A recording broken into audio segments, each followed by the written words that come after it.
I wanted to say that I actually have radical roots in the community, and it's nice to be here talking to people that I recognize, because I'm in a different capacity tonight as the Janus representative, but it feels good to be in a radical bookstore talking to folks in my own neighborhood where I live. So I just wanted to say that right from the get-go. Yellow Brick Road, what we do is we do street outreach to homeless youth in primarily downtown Portland. And we've been around since 1984. It was one of the first federally funded street outreach programs in the country.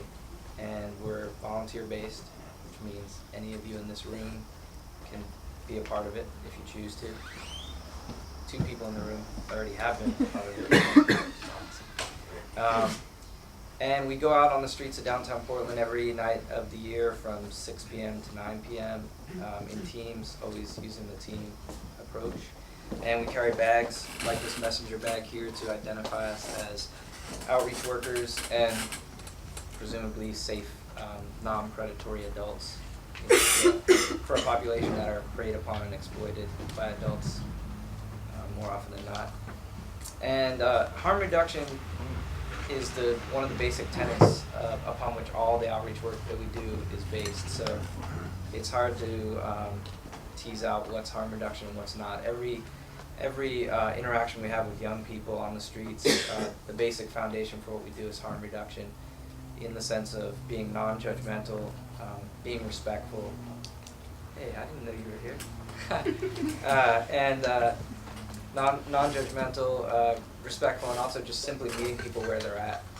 And we I often make the joke that for us it's geographically meeting people where they're at. We're actually going under bridges and onto the streets and into parks and wherever the most vulnerable young people actually are. But the more important concept for you to hear is that we're meeting people behaviorally where they're at that moment, without any connection to what we'd like them to be doing or where we want to get them to go. We don't even worry about that.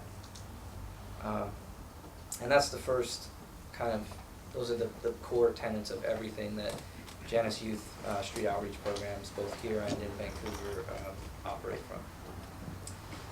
So, in terms of understanding harm reduction, the way that I try to explain it to people, and I go out, usually I'm talking to church groups and schools and things like that, and the way that I explain harm reduction usually is that pretty much any aspect of your life you can apply harm reduction tenets to, because really all it is in its simplest form is reducing the harm. And life is harmful, we're perishable, and life is inherently a risk and a danger. So there's really, at any level of our lives, we can apply the basic core tenets of harm reduction in reducing harm. If you rode a bike here and you wore your helmet, you were a harm reductionist. If you drove and you wore a seatbelt, that's harm reduction. If you box and you wear a mouthpiece and a headgear, that's harm reduction. For the young people that we work with downtown, it's going to take a much more visceral form, because we're talking about people who are shooting drugs, we're talking about people who are involved in survival sex or sex work, and the model is going to be applied a little bit differently, but the core tenets are not going to change very much at all. So the way that I look at harm reduction is a spectrum of behavior. And what I like to tell the federal government when they come and visit my program, the federal government is abstinence-based, by policy, so they won't fund harm reduction programs at all.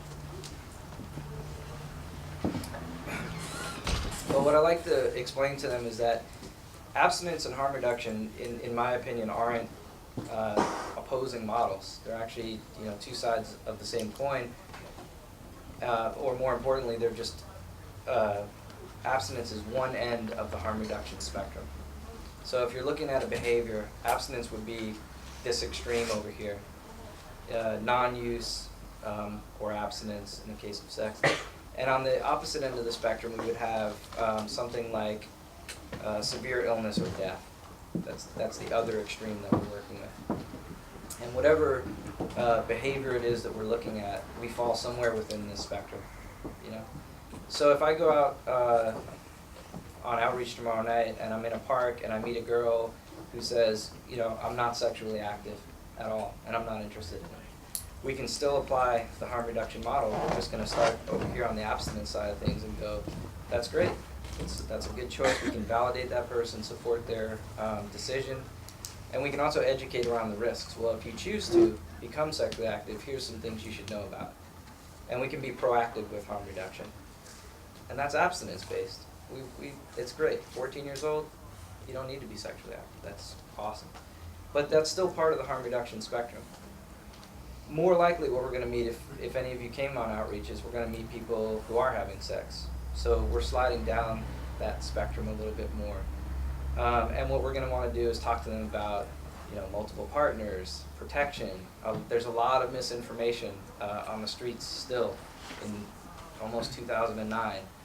There's a lot of girls who think, for instance, that if you take birth control, you're protected from sexually transmitted infections. There's probably a lot of dudes out there that want to bolster that myth, you know. There's guys who will pay more money with a sex worker to not use a condom, for instance. There's a lot of mythology on the street around, you know, safety. So what we would do is just try to find out where someone is on the spectrum. If they're having sex, we want to know, you know, well, they're having multiple partners. Do they know about safe sex? Can we give them condoms? Can we give them lube? Can we explain why those things are important?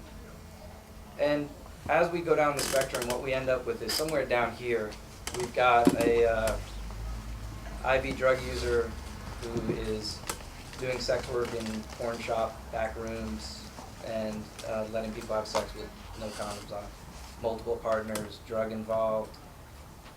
So now we're talking really visceral harm reduction. But this is all part of the same spectrum, all part of the same model. Does that make sense? And the same thing goes again with drugs and alcohol, which is the other big piece that we focus on with Yellow Brick Road. If we meet someone in a park, we again, immediately in my mind I'm thinking of this spectrum of behavior and lifestyle choices. If someone's not doing drugs, not having problems with drinking, we can still jump in and do the important harm reduction work and validate those decisions and talk to them about that. But wherever they are in their usage, we can also jump in and say, okay, let's work with you right there. What else did I say? Some of the ways that we do jump in is we provide bleach kits for needle users. So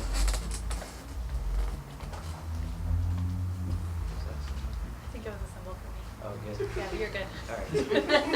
I thought the Crips just rolled in. Some symbol in it.